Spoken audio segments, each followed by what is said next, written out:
The 4th of July weekend has been a particularly violent period in Chicago. Last year, 87 people were shot, 17 killed. Many groups across the city are trying to keep the peace this year. CBS 2's Jim Williams live along the lakefront. It's an uphill fight, Jim. Uphill indeed, Brad and Erica, but lots of these groups are willing to put in the time during this warm holiday weekend. Good afternoon, gentlemen. Good afternoon. At Leo Catholic High School, it may be summer, but the freshmen are already in class, and their principal, Shaka Rawls, has plans for them this Friday. We're going to address them all at one time. So this is our freshman seminar, so we have about 50 kids in the building right now. 50 kids will hear from 2 African-American fraternities.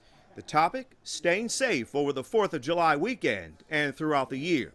Getting them to understand what's a dangerous situation, how to avoid being in crowded spaces where they might be in danger, how to not loiter, don't sit on porches, right? Thinking about the right moves will give our students the opportunity to make some very wise decisions. We got to put the work in. Work to prevent violence this warm holiday weekend.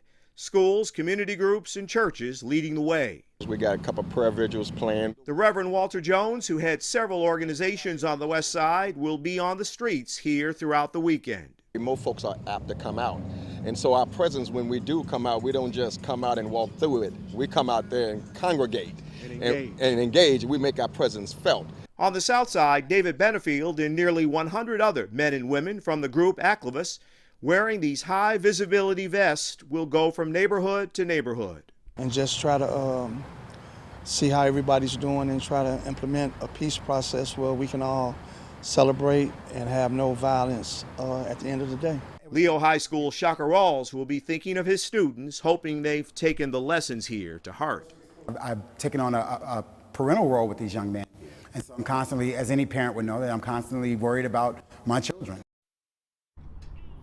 And that is just a small sample of the violence prevention efforts we've heard about. So while many of us are enjoying barbecues and fireworks, they will be busy trying to save lives. Live along the lakefront, Jim Williams, CBS 2 News.